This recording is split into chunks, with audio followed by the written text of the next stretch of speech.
How to Succeed, or Stepping Stones to Fame and Fortune, by Orison Swett Marden. Chapter 3. How did he begin? There can be no doubt that the captains of industry today, using that term in its broadest sense, are men who began life as poor boys. Seth Low. Poverty is very terrible, and sometimes kills the very soul within us.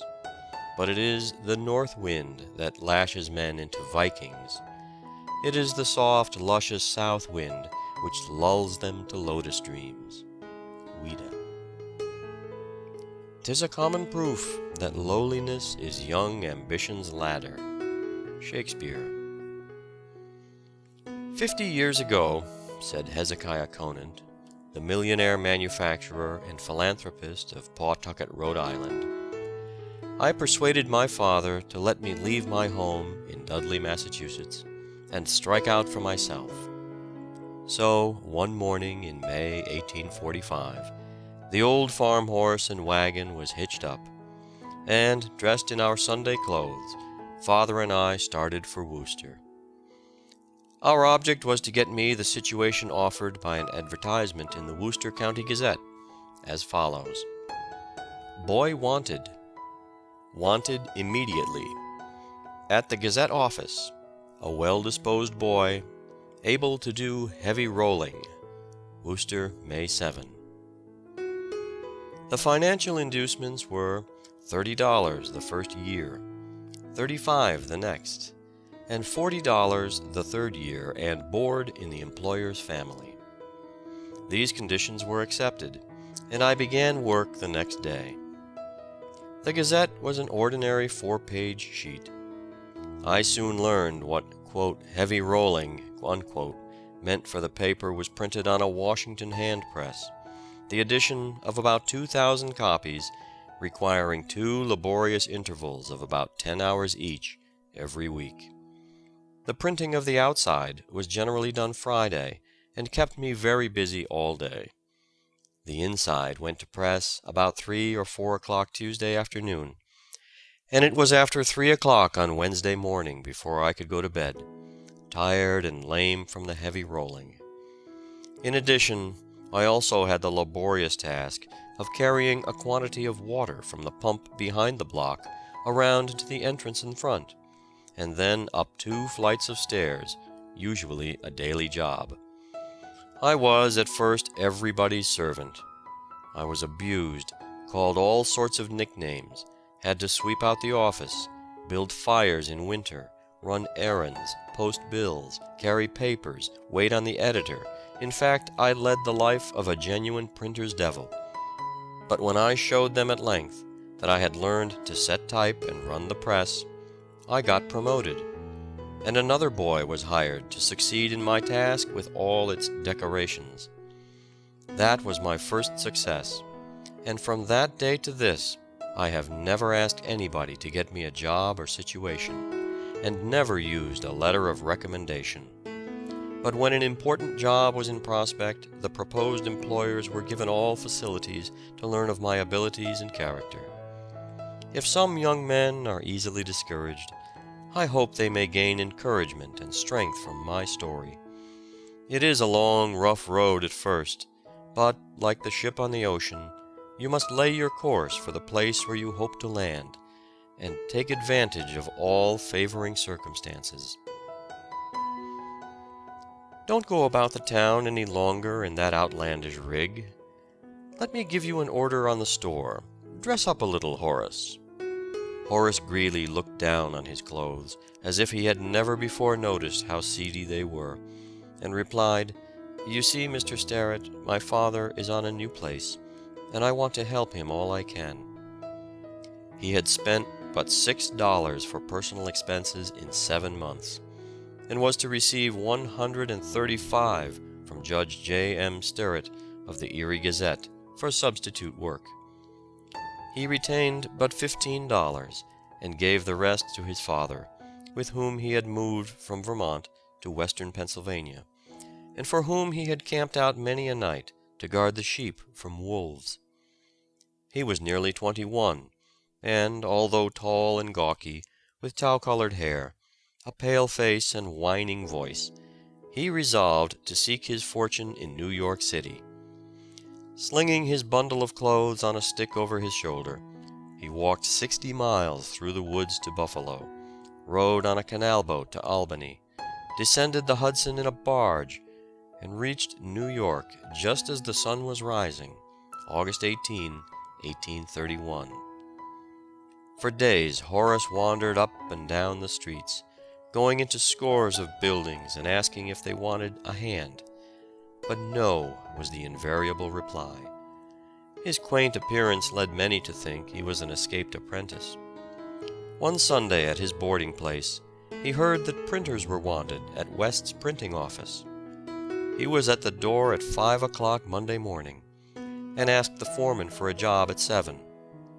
The latter had no idea that the country greenhorn could set type for the Polyglot Testament on which help was needed, but said, "Fix up a case for him, and we'll see if he can do anything." When the proprietor came in, he objected to the newcomer, and told the foreman to let him go when his first day's work was done. That night Horace showed a proof of the largest and most correct day's work that had then been done. In 10 years Horace was a partner in a small printing office. He founded the New Yorker, the best weekly paper in the United States, but it was not profitable. When Harrison was nominated for president in 1840, Greeley started the Log Cabin, which reached the then fabulous circulation of 90,000. But on this paper, at a penny a copy, he made no money. His next venture was the New York Tribune, price 1 cent. To start it, he borrowed $1,000 and printed 5,000 copies of the first number. It was difficult to give them all away. He began with 600 subscribers and increased the list to 11,000 in 6 weeks. The demand for the Tribune grew faster than new machinery could be obtained to print it. It was a paper whose editor always tried to be right. At the World's Fair in New York in 1853, President Pierce might have been seen watching a young man exhibiting a patent rat trap. He was attracted by the enthusiasm and diligence of the young man, but never dreamed that he would become one of the richest men in the world. It seemed like small business for Jay Gould to be exhibiting a rat trap, but he did it well and with enthusiasm. In fact, he was bound to do it as well as it could be done. Young Gould supported himself by odd jobs at surveying, paying his way by erecting sundials for farmers at $1 apiece, frequently taking his pay in board. Thus he laid the foundation for the business career in which he became so rich. Frederick Douglass started in life with less than nothing, for he did not own his own body, and he was pledged before his birth to pay his master's debts. To reach the starting point of the poorest white boy, he had to climb as far as the distance which the latter must ascend if he would become President of the United States. He saw his mother but 2 or 3 times, and then in the night, when she would walk 12 miles to be with him an hour, returning in time to go into the field at dawn. He had no chance to study, for he had no teacher, and the rules of the plantation forbade slaves to learn to read and write. But somehow, unnoticed by his master, he managed to learn the alphabet from scraps of paper and patent medicine almanacs, and no limits could then be placed to his career. He put to shame thousands of white boys.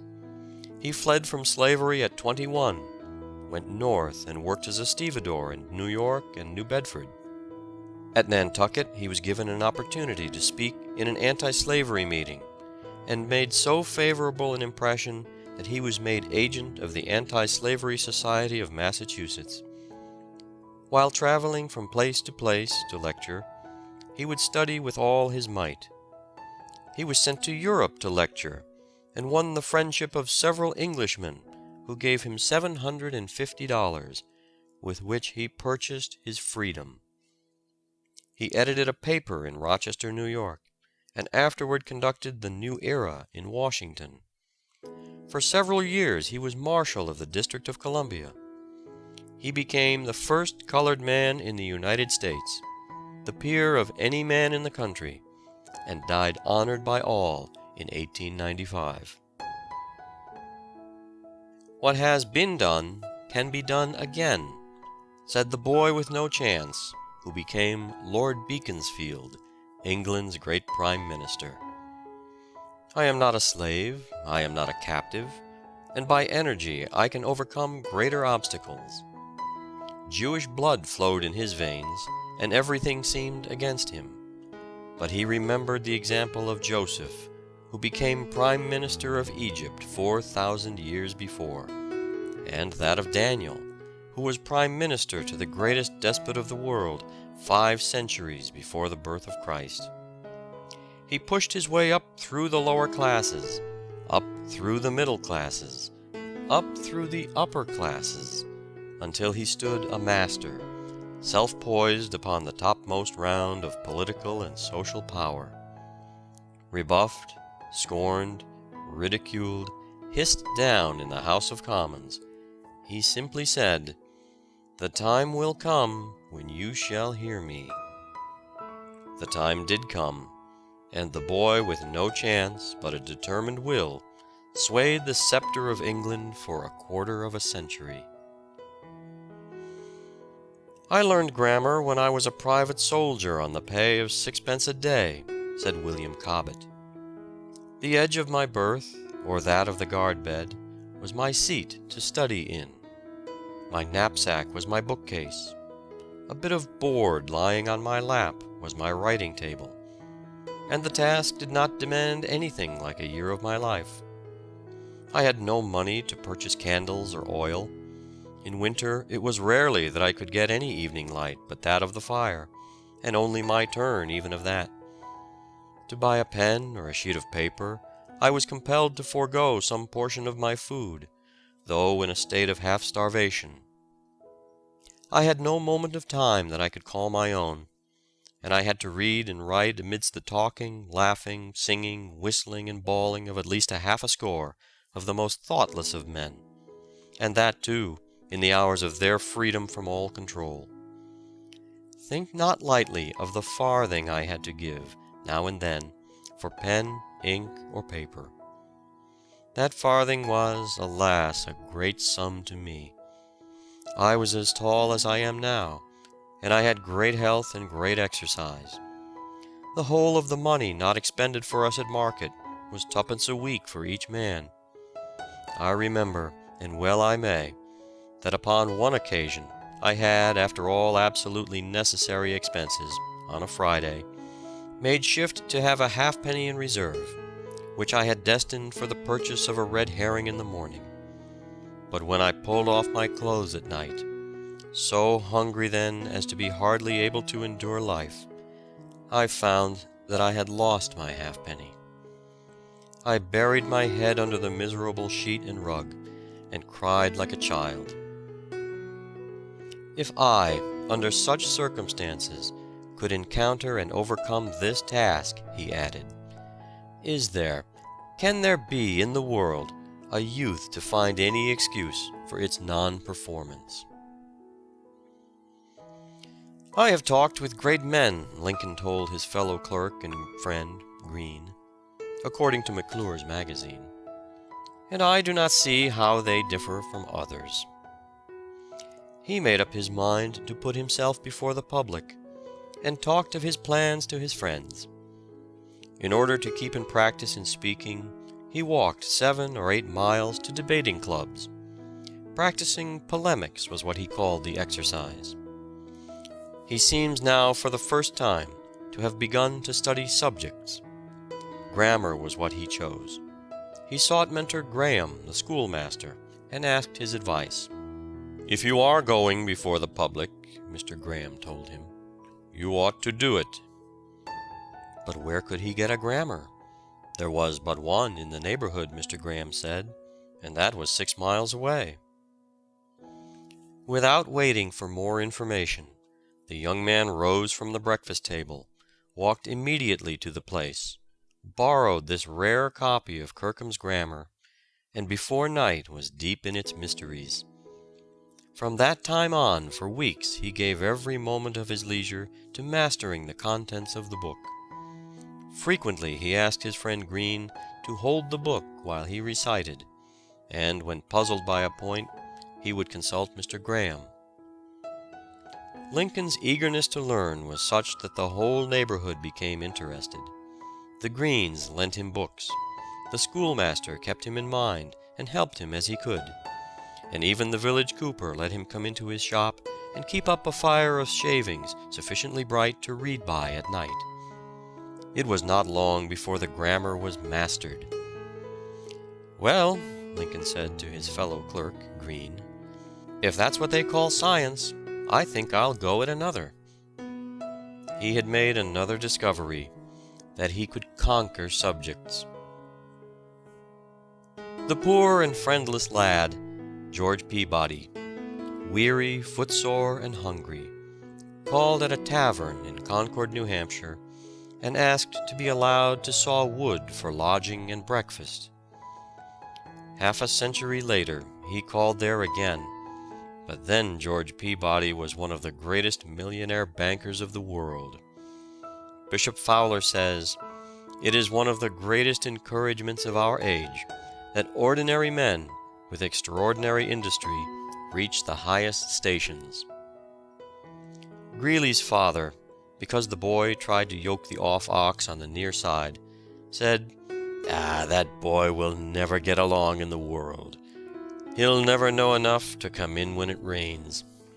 He was too poor to wear stockings, but Horace persevered and became one of the greatest editors of his century. Handel's father hated music and would not allow a musical instrument in the house. But the boy with an aim secured a little spinet, hid it in the attic where he practiced every minute where he could steal without detection, until he surprised the great players and composers of Europe by his wonderful knowledge of music. He was very practical in his work, and studied the taste and sensitiveness of audiences until he knew exactly what they wanted. Then he would compose something to supply the demand. He analyzed the effect of sounds and combinations of sounds upon the senses, and wrote directly to human needs. His greatest work, The Messiah, was composed in Dublin for the benefit of poor debtors who were imprisoned there. The influence of this masterpiece was tremendous. It was said it outpreached the preacher, outprayed prayers, reformed the wayward, softened stony hearts, as it told the wonderful story of redemption in sound. A.T. Stewart began life as a teacher in New York at $300 a year. He soon resigned and began that career as a merchant in which he achieved a success almost without precedent. Honesty, one price, cash on delivery, and business on business principles were his invariable rules. Absolute regularity and system reigned in every department. In 50 years he made a fortune of from $30 to $40 million. He was nominated as Secretary of the Treasury in 1869, but it was found that the law forbids a merchant to occupy that position. He offered to resign, or to give the entire profits of his business to the poor of New York as long as he should remain in office. President Grant declined to accept such an offer. Poor Kepler struggled with constant anxieties, and told fortunes by astrology for a livelihood, saying that astrology, as the daughter of astronomy, ought to keep her mother. But fancy a man of science wasting precious time over horoscopes. "I supplicate you," he writes to Meslin, "if there is a situation vacant at Tübingen, do what you can to obtain it for me, and let me know the prices of bread and wine and other necessaries of life, for my wife is not accustomed to live on beans." He had to accept all sorts of jobs. He made almanacs and served anyone who would pay him. Who would have predicted that the modest, gentle boy, Raphael, without either riches or noted family, would have worked his way to such renown, or that one of his pictures, but 66 3/4 inches square, the Mother of Jesus, would be sold to the Empress of Russia for $66,000.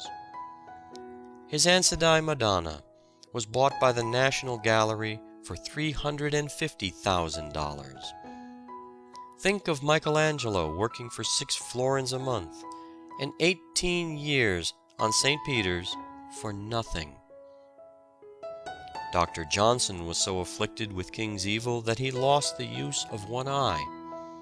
The youth could not even engage in the pastimes of his mates, as he could not see the gutter without bending his head down near the street.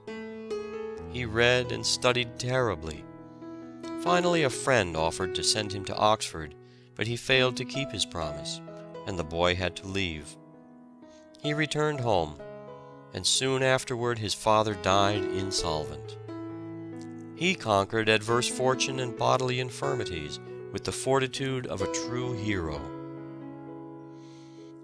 Ichabod Washburn, a poor boy born near Plymouth Rock, was apprenticed to a blacksmith in Worcester, Mass., and was so bashful that he scarcely dared to eat in the presence of others. But he determined that he would make the best wire in the world, and would contrive ways and means to manufacture it in enormous quantities. At that time there was no good wire made in the United States. One house in England had the monopoly of making steel wire for pianos for more than a century. Young Washburn, however, had grit, and was bound to succeed. His wire became the standard everywhere. At one time he made 250,000 yards of iron wire daily, consuming 12 tons of metal, and requiring the services of 700 men. He amassed an immense fortune, of which he gave away a large part during his life, and bequeathed the balance to charitable institutions.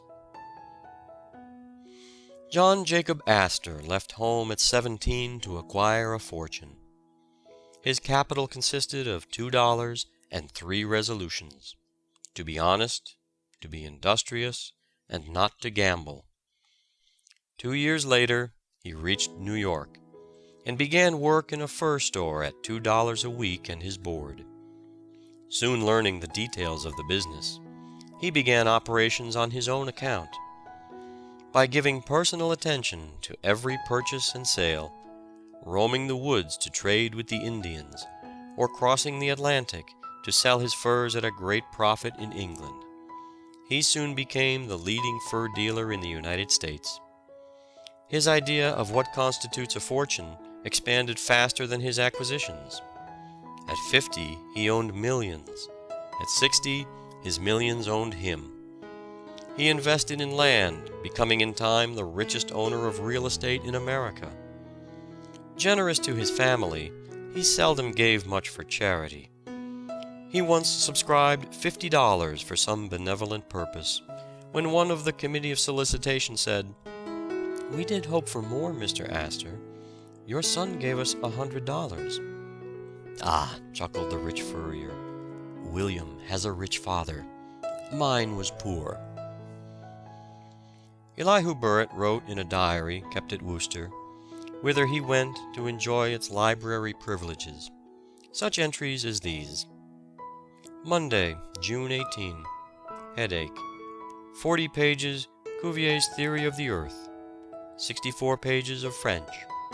11 hours forging. Tuesday, June 19. 60 lines Hebrew, 30 Danish, 10 lines Bohemian, 9 lines Polish, 15 names of stars, 10 hours forging. Wednesday, June 20.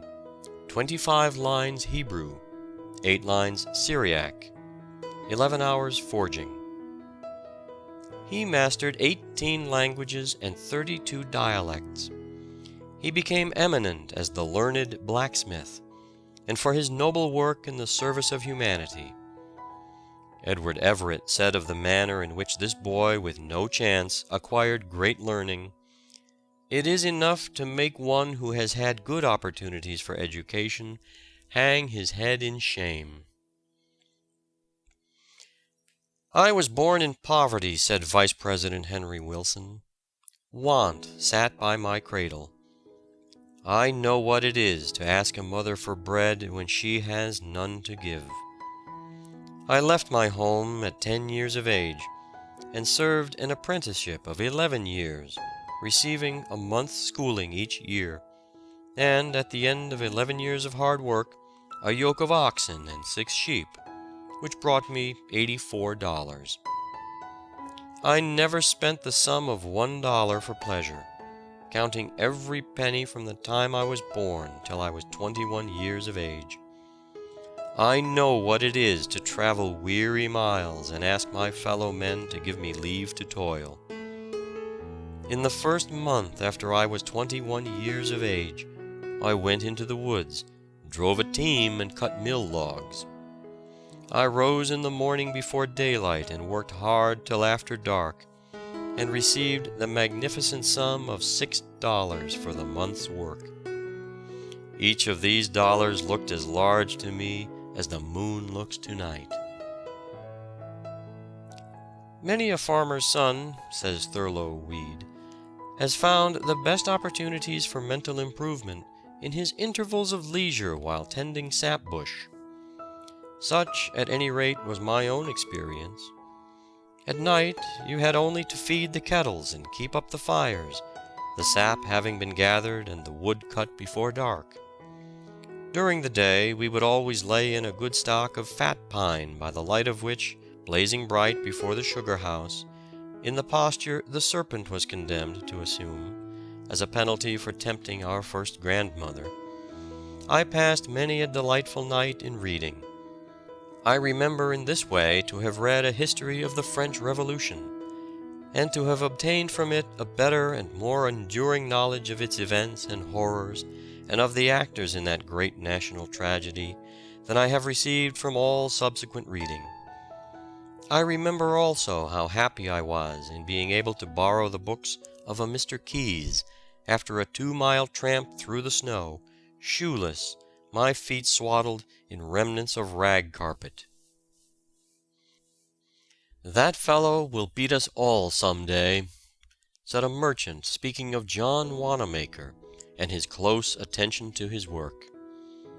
What a prediction to make of a young man who started business with a little clothing and a handcart in the streets of Philadelphia. But this youth had the indomitable spirit of a conqueror in him, and you could not keep him down. General Grant said to George W. Childs, "Mr. Wanamaker could command an army." His great energy, method, industry, economy, and high moral principle attracted President Harrison, who appointed him Postmaster General. Jacques Aristide Boucicaut began his business life as an employee in a dry goods house in a small provincial town in France. After a few years he went to Paris, where he prospered so rapidly that in 1853 he became a partner, and later the sole proprietor of the Bon Marché, then only a small shop, which became under his direction the most unique establishment in the world. His idea was to establish a combined philanthropic and commercial house on a large scale. Everyone who worked for him was advanced progressively, according to his length of employment and the value of the services he rendered. He furnished free tuition, free medical attendance, and a free library for employees, a provident fund affording a small capital for males and a marriage portion for females at the expiration of 10 or 15 years of service, a free reading room for the public, and a free art gallery for artists to exhibit their paintings or sculptures.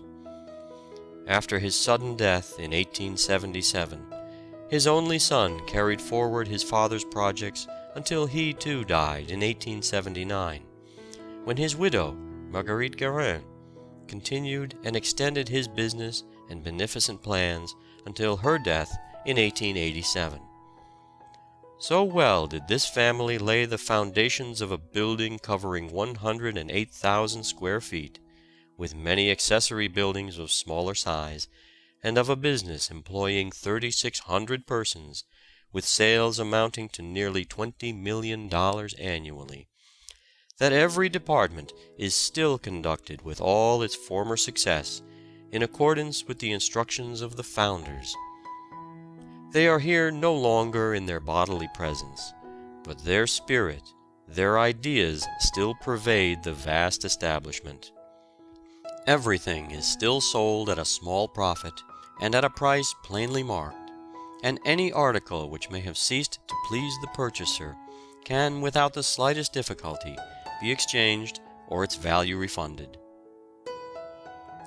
When James Gordon Bennett was 40 years old, he collected all his property, $300, and in a cellar with a board upon 2 barrels for a desk, himself his own typesetter, office boy, publisher, newsboy, clerk, editor, proofreader, and printer's devil, he started the New York Herald. In all his literary work up to this time he had tried to imitate Franklin's style, and, as is the fate of all imitators, he utterly failed. He lost 20 years of his life trying to be somebody else. He first showed the material he was made of in the salutatory of the Herald, viz., "Our only guide shall be good, sound, and practical common sense, applicable to the business and bosoms of men engaged in everyday life. We shall support no party, be the organ of no faction or coterie, and care nothing for any election or any candidate from president down to constable. We shall endeavor to record facts upon every public and proper subject, stripped of verbiage and coloring, with comments when suitable, just, independent, fearless, and good-tempered." Joseph Hunter was a carpenter, Robert Burns a plowman, Keats a druggist, Thomas Carlyle a mason, Hugh Miller a stonemason. Rubens the artist was a page, Swedenborg a mining engineer, Dante and Descartes were soldiers. Ben Jonson was a bricklayer, and worked at building Lincoln Inn in London, with trowel in hand and a book in his pocket. Jeremy Taylor was a barber. Andrew Johnson was a tailor. Cardinal Wolsey was a butcher's son. So were Defoe and Kirk White. Michael Faraday was the son of a blacksmith. He even excelled his teacher, Sir Humphrey Davy, who was an apprentice to an apothecary. Virgil was the son of a porter, Homer of a farmer, Pope of a merchant, Horace of a shopkeeper, Demosthenes of a cutler, Milton of a money scrivener, Shakespeare of a wool stapler, and Oliver Cromwell of a brewer. John Wanamaker's first salary was $1.25 per week. A.T. Stewart began his business life as a school teacher. James Keene drove a milk wagon in a California town. Joseph Pulitzer, proprietor of the New York World, once acted as a stoker on a Mississippi steamboat. When a young man, Cyrus Field was a clerk in a New England store. George W. Childs was an errand boy for a bookseller at $4 a month. Andrew Carnegie began work in a Pittsburgh telegraph office at $3 a week. C.P. Huntington sold butter and eggs for what he could get, a pound a dozen. Whitelaw Reid was once a correspondent of a newspaper in Cincinnati at $5 per week. Adam Forepaugh was once a butcher in Philadelphia. Sarah Bernhardt was a dressmaker's apprentice. Adelaide Nielsen began life as a child's nurse. Miss Braddon, the novelist, was a utility actress in the provinces. Charlotte Cushman was the daughter of poor people. Mr. W. O. Stoddard, in his Men of Business, tells a characteristic story of the late Leland Stanford. When 18 years of age, his father purchased a tract of woodland, but had not the means to clear it as he wished. He told Leland that he could have all he could make from the timber if he would leave the land clear of trees. A new market had just then been created for cordwood, and Leland took some money that he had saved, hired other choppers to help him, and sold over 2,000 cords of wood to the Mohawk and Hudson River Railroad at a net profit of $2,600. He used this sum to start him in his law studies, and thus, as Mr. Stoddard says, chopped his way to the bar. It is said that the career of Benjamin Franklin is full of inspiration for any young man. When he left school for good, he was only 12 years of age. At first, he did little but read. He soon found, however, that reading alone would not make him an educated man, and he proceeded to act upon this discovery at once. At school, he had been unable to understand arithmetic. Twice he had given it up as a hopeless puzzle, and finally left school almost hopelessly ignorant upon the subject. But the printer's boy soon found his ignorance of figures extremely inconvenient.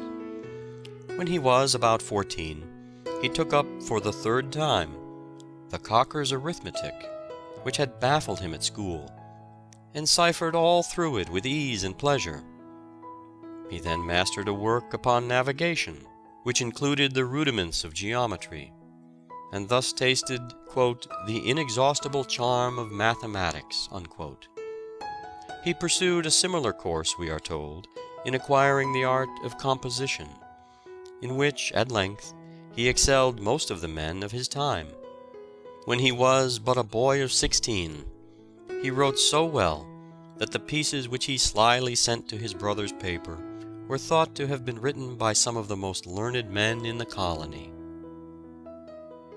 Henry Clay, the mill boy of the Slashes, was one of 7 children of a widow too poor to send him to any but a common country school, where he was drilled only in the 3 R's.